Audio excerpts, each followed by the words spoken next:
नजर सब पर। नमस्कार, मैं हूं दीप्ति शर्मा और आप सभी का स्वागत करती हूं थर्ड आई न्यूज नेटवर्क में। आइए सीधे रुख करते हैं अभी तक की 10 बड़ी खबरों का। प्रधानमंत्री नरेंद्र मोदी दक्षिण भारत के तूफानी दौरे पर शुक्रवार को कन्याकुमारी तमिलनाडु पहुंचे। उन्होंने उपस्थित जनसमूह को संबोधित करते हुए कहा कि इंडी गठबंधन कभी तमिलनाडु का विकास नहीं कर सकता है।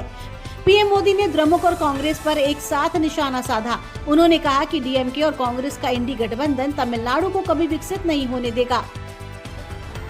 पश्चिम बंगाल की सीएम ममता बनर्जी के सिर पर गंभीर चोट लगी है। हालांकि कल रात उन्हें कोलकाता के अस्पताल में इलाज के बाद घर भेज दिया गया है।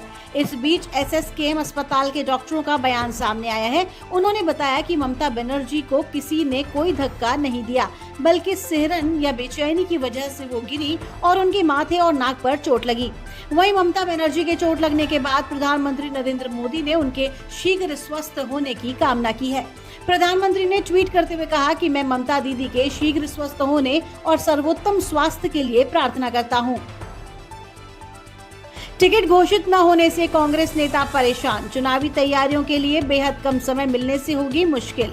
दिल्ली में भाजपा ने 7 सीटों पर अपने उम्मीदवारों की घोषणा कर दी है। आम आदमी पार्टी ने भी अपने हिस्से की 4 सीटों पर उम्मीदवारों के नामों का ऐलान कर दिया है, लेकिन कांग्रेस अभी तक अपने खाते की 3 सीटों पर उम्मीदवारों का नाम तय नहीं कर पाई है। सुप्रीम कोर्ट शुक्रवार को सीएए यानी नागरिकता संशोधन अधिनियम 2019 पर रोक लगाने वाली याचिका पर सुनवाई करने के लिए सहमत हो गया। 19 मार्च को मामले की सुनवाई होगी। ये कानून पाकिस्तान, बांग्लादेश और अफगानिस्तान से 31 दिसंबर 2014 से पहले भारत में प्रवेश करने वाले बिना दस्तावेज वाले गैर मुस्लिम प्रवासियों के लिए नागरिकता का मार्ग प्रशस्त करता है।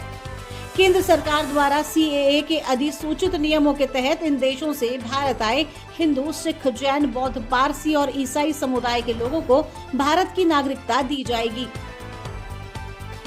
गुजरात हाई कोर्ट ने स्वयंभू संत आसाराम बापू की दोष सिद्धि के खिलाफ दाखिल की गई याचिका पर सुनवाई शुरू करने का फैसला किया है। मामला 2013 के रेप केस से जुड़ा है। कोर्ट ने आसाराम बापू की बढ़ती उम्र को देखते हुए याचिका पर सुनवाई शुरू करने का फैसला लिया है। इसी के साथ कोर्ट ने इस बात पर भी गौर किया है कि आसाराम बापू लगभग 1 दशक से जेल की सजा काट रहे हैं। कोर्ट 4 अप्रैल से उनकी याचिका पर सुनवाई करेगा। दिल्ली कैपिटल्स की टीम में बड़ा बदलाव। नगीदी की जगह 29 गेंदों पर शतक जोड़ने वाला खिलाड़ी शामिल। दिल्ली कैपिटल्स ने इंडियन प्रीमियर लीग के आगामी संस्करण के लिए ऑस्ट्रेलिया की नवीनतम सनसनीखेज फ्रेजर मैकगर्ग को अपनी टीम में शामिल किया है।